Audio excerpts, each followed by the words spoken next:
દરેક નીતિની સામે કાયદાની રીતે ઊભો રહેતો SSK ન્યૂઝ ચેનલ। સુરતની મજુરા વિધાનસભા બેઠક પર ગૃહ રાજ્ય મંત્રી હર્ષ સંઘવીના પ્રચાર માટે કેન્દ્રીય મંત્રી ધર્મેન્દ્ર પ્રધાન સુરત આવ્યા હતા અને સંમેલનમાં હાજરી આપી હતી। ગુજરાત વિધાનસભાની ચૂંટણીનો પ્રચાર પૂરજોશમાં ચાલી રહ્યો છે, ત્યારે સુરતની મજુરા વિધાનસભા બેઠકના ભાજપના ઉમેદવાર અને ગૃહ રાજ્ય મંત્રી હર્ષ સંઘવીના પ્રચાર માટે કેન્દ્રીય મંત્રી ધર્મેન્દ્ર પ્રધાન સુરત આવ્યા હતા। ધર્મેન્દ્ર પ્રધાને મજુરા બેઠક પર આયોજિત અન્ય ભાષાભાષી સંમેલનમાં હાજરી આપી હર્ષ સંઘવીને જીતાડવા હાંકલ કરી હતી। गुजरात का क्या कहेंगे? यहाँ की पर प्रांत की जो वोट रहती है, उड़िया हो, आंध्र की हो, बंगाली हो, राजस्थान की हो और उत्तर भारत की हो, ये सदैव भारतीय जनता पार्टी के सामने है। इस बार भी हम लोग जो यहाँ मोदी जी के ऊपर भरोसा करके यहाँ की जनता फिर एक प्रचंड बहुमत भारतीय जनता पार्टी को देने वाला है। कुछ लोगों के सामने झूठे वादा माहौल को बिगाड़ने का कोशिश कर रहे हैं। जो लोग गुजरात की विकास में बादल बने थे, नर्मदा जी की को दुनिया में खराब करने की कोशिश किए थे, वे लोग दूसरे दल के नाम पे फिर आ गए हैं। सबको गुजरात की जनता नाकार देगी। विशेष करके हमारी और प्रांत की वोटर जो सूरत में प्रमुख होते हैं, वो लोग सब उनको नकार देंगे। बीजेपी जीतेगी, मेरा पूरा विश्वास। आम आदमी पार्टी की सरकार बनाने का दावा भी कर रहे हैं। देखो, कोई मुंगेरी लाल की हसीन सपने को देखने में कौन क्या बना सकता है? इतने सुनहरी सपने के लिए उनके पास समय नहीं बचा है। ये झूठे लोगों की पार्टी है, भ्रष्टाचारियों की पार्टी है, धोखा देने वाले लोगों की पार्टी है। सर, कांग्रेस के काफी नेता उड़ीसा से चुनाव प्रचार में आए हैं। वो ये कह रहे हैं कि यहाँ रोजगारी के लिए जो लोग आते हैं उसको न्याय नहीं मिल रहा है, उनके पास डबल काम करवा रहे हैं। या भाई बहनों के बीच में मैं पिछले 3 दशक से यहाँ आता हूँ। कांग्रेस उड़ीसा में लंबे समय तक शासन है। अगर उड़ीसा में काम की व्यवस्था करते हैं तो यहाँ आना पड़ता क्या? जो लोग खुद गुनहगार है उड़िया लोगों को पीछे रखने के लिए, ये लोग यहाँ आके घड़ियाली आंसू ना बहाए। उनकी अनेक राज्यों में भी राज नहीं, वहाँ क्या स्थिति है वो भी देखने की आवश्यकता है। सूरत में कामकाज की अच्छी माहौल है, देश भर के लोग यहाँ आते हैं। सर ऊंचा हो रहा है। मित्रों, इस कारवां को, इस रथ यात्रा को और तेजी देने की आवश्यकता है।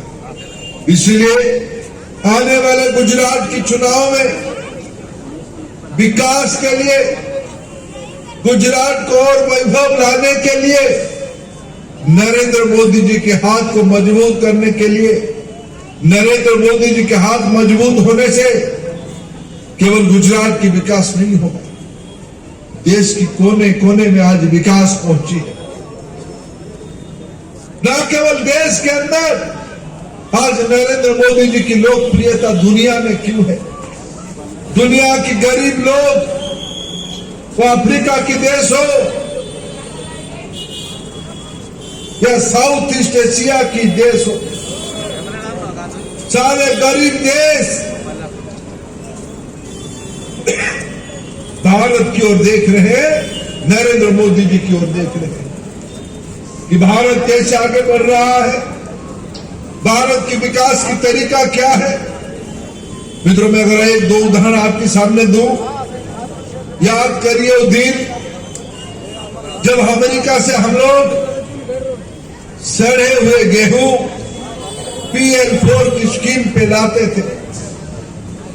आज वो दिन है, अमेरिका ट्रंप मोदी जी को फोन करते हैं, मोदी जी हमें दवाई दो, नहीं तो मैं अमेरिका को संभाल नहीं पाऊंगा। ये नया भारत है, ये मोदी जी की नेतृत्व की कमाल है। याद करिए दिन पोलियो की टीका लगाने के लिए भारत में 30 साल लगी थी। 19 साल लगी थी पोलियो की टीका भारत की बच्चों को लगाने के लिए। 2 साल के अंदर अंदर मोदी जी ने 250 करोड़ डोज टीका, भारत में बनी हुई टीका देश की 130 करोड़ नागरिकों को 99% लगा दिया। मित्रों, ये मोदी का कमाल है, ये मोदी का नेतृत्व है।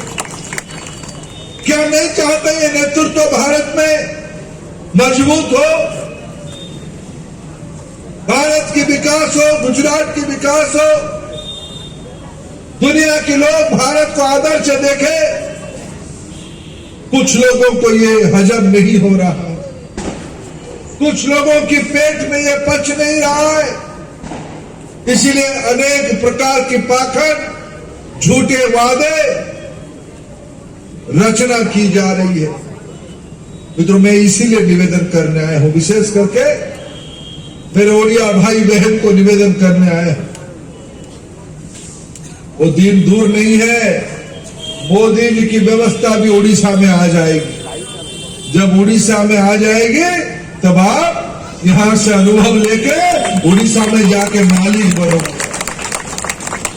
क्या कारण है जो ओडिया भाई मेरे यहां आके सूरत में टेक्सटाइल सेक्टर की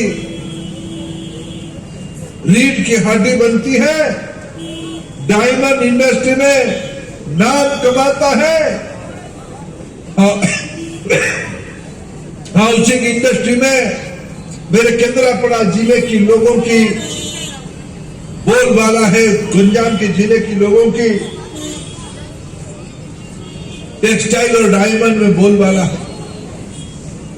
मित्रों, हम ये नहीं चाहते हैं ये सब हमारे ब्रह्मपुर में हो, गंजाम में हो, केंद्रापड़ा में हो, जगह से दर पे गरीब लोगों के लिए दवाई की व्यवस्था की गई है। मित्रों, भारत आज दुनिया की 5वें बड़े अर्थनीति बन चुका है। कामकाज होगा, कारोबार होगा, धंधा चलेगी तो दुकानें चलेगी, बिक्री होगा, लोगों की जेब में 2 पैसा आएगा। इसके लिए निर्णय चाहिए, दृढ़ इच्छा शक्ति चाहिए। आज आपकी भरोसा को आगे प्राप्त करने के लिए गुजरात भारतीय जनता पार्टी ने आज संकल्प पत्र सामने लाया है और उस संकल्प पत्र में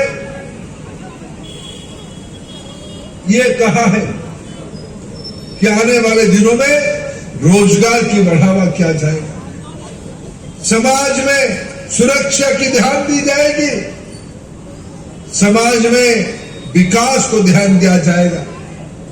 मैंने कहा दुनिया की अर्थनीति 2 छक्की में है, कहा जाएगा। ये जो थोड़ा बहुत मूल्य वृद्धि हो रहा है, ये मूल्य वृद्धि अगर मोदी जी ना होते और विकट होता। आज मोदी जी दुनिया के नेताओं से बातचीत करके भारत के लोगों को सुविधा मिले, वो आपस में भले ही लड़े लेकिन भारत के लिए विश्व के सभी लोग आज मदद कर रहे हैं।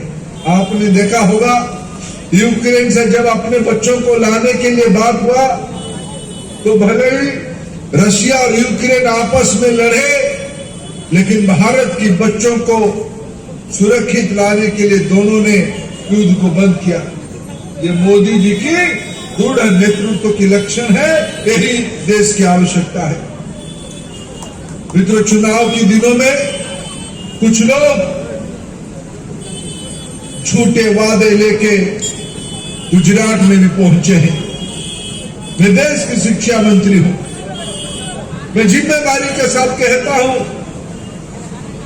जो सूरत जैसा एक छोटे म्युनिसिपैलिटी चलाते हैं, राष्ट्रीय राजधानी को, वह शिक्षा सबसे खराब अवस्था में है। 8 साल से एक भी नया स्कूल नहीं खोल पाए, भ्रष्टाचार के खिलाफ लड़के आए थे, उनके मंत्री एमएलए भ्रष्टाचार के आरोप में जेल में है। जेल में रह के भी 5 सितारा 5 स्टार होटल की सुविधा उनको चाहिए। दारू की घोटाला, शिक्षा में घोटाला,